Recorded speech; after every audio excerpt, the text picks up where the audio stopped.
I'm Lorraine Sommerfeld, and this is the Lemonade Car Show. With bad weather on the way, we'll be taking your calls on winter driving tonight. As always, we'll be answering any car-related questions as well. Lemonade is brought to you by OMVIC, that's Ontario's vehicle sales regulator, and we're produced by the Automobile Protection Association. The APA fights for you, the consumer, and provides information and news on all parts of the industry. Visit our website at apa.ca or reach us by phone at 416-204-1444.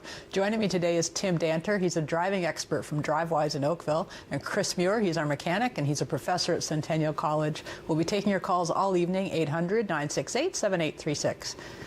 Welcome to the show, Tim. It's nice to have you back this season. It's great to be back. I like to have you on because you are a fount of wonderful information when it comes to driving.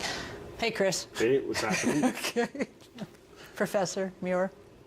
Stop okay, now. I gotta do that. The weather turned, I swear, in time for the show. It started getting cold, and I saw salt trucks heading out and all the rest of it. And I also saw on the way out 4 cars munched together in the middle of the QE right into each other's butts because the traffic was so bad.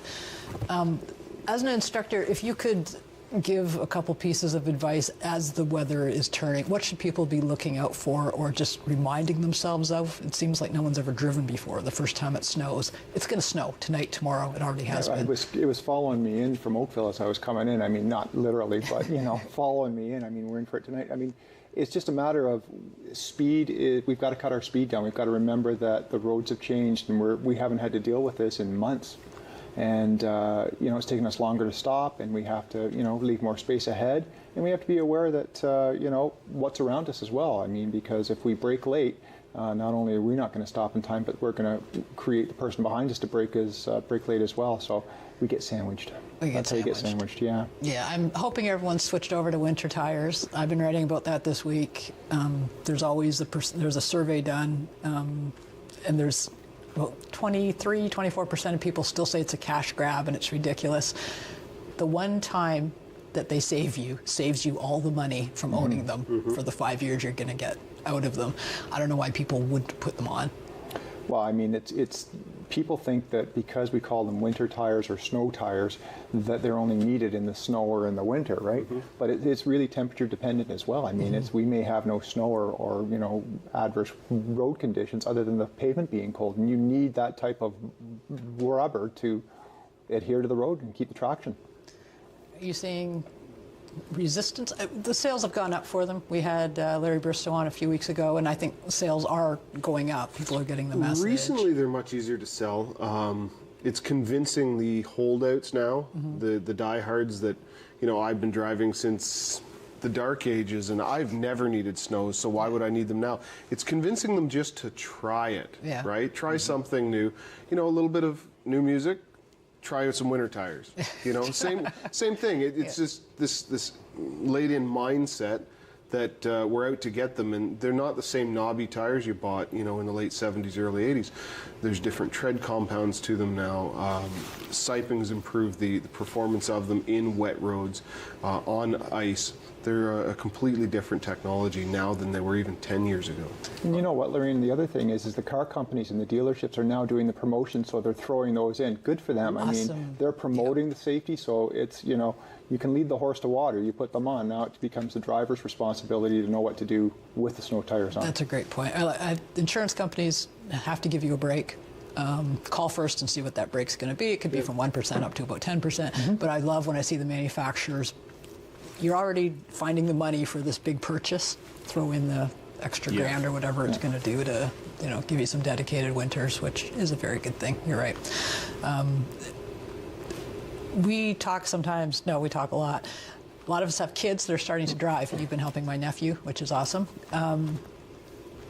If I've got viewers whose kids are taking lessons or thinking about what it is they're going to be doing, what should they be looking for in a driving instructor or teacher or school for their kids?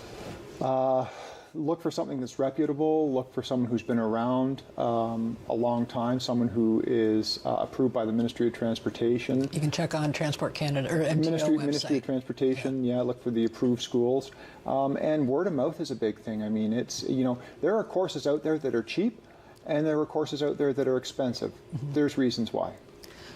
You know what, go into it for me, because a lot of people are shocked, and I've had kids on the show who say, my dad found a place that's $500. I go, you can't take that course. Right. And they go, but I go, I'm sorry, you can't. 500 is not enough. It's not going to be a good thing. So what are... The course, I mean, I've had to, I come from sort of a background of being in two different types of the higher end programs and offering that as a product. And it is, you get what you pay for. You know, in the course in Oakville, we offer, as part of the program, a driving simulator in the classroom portion. There's other, so we can develop the habits there, you know, without having them under the gun of the lights and the real traffic and stuff. Drawback with that is the consequences. There's no consequence when you're on simulator, right? So we have to kind of reel them back in and say, this isn't a game, this is real life. But, you know, in the schools that are less expensive, I mean, you've got to do your homework on that. There's a reason why. Are they giving you the full time?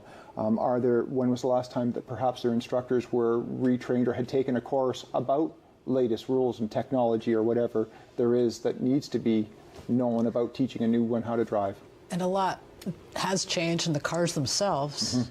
It's night and day. And if you've got, we were talking earlier in the makeup room about senior drivers, older drivers, because I get a lot of mail, and a lot of them are petrified of the electronics in the car and what's going on. They don't know. So and you were commenting, rightfully so, dealerships aren't always doing enough to teach buyers what's going on in their cars.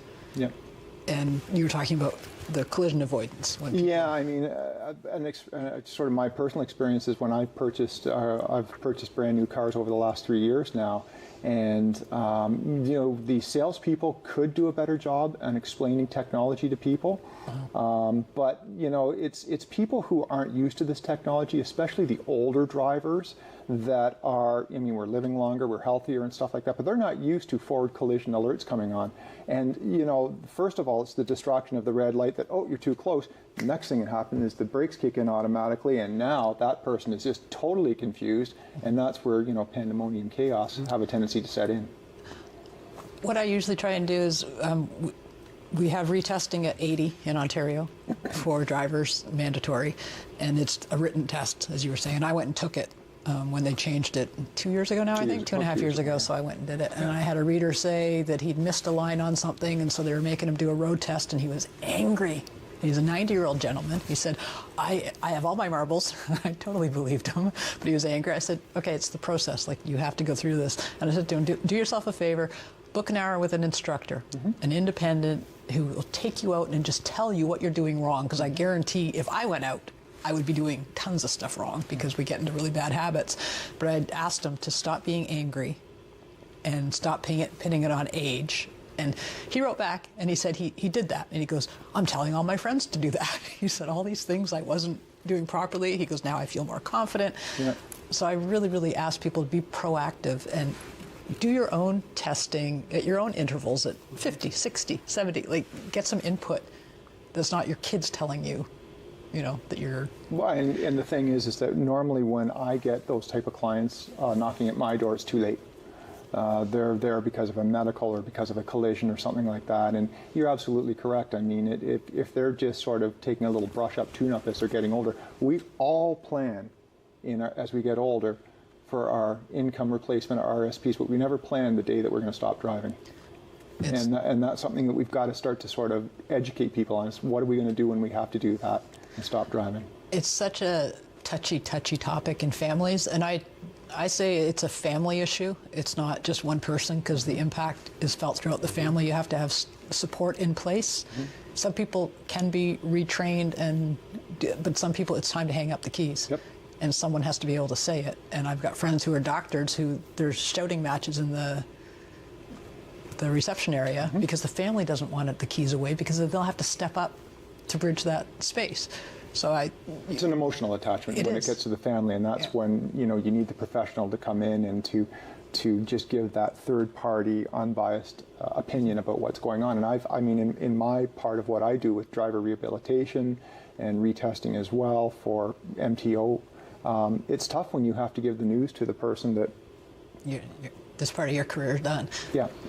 It's tough. It's emotional. For the first couple of times for myself, it was not a really good feeling. I had to do it I had to have that conversation with my aunt It wasn't easy. No, we had to do it with my dad. It's not easy. My dad was driving around with an oxygen mask on. The Lemonade Car Show, brought to you by OMVIC, Ontario's motor vehicle sales regulator, returns after this short break. When we come back, we'll be taking your calls 800-968-7836.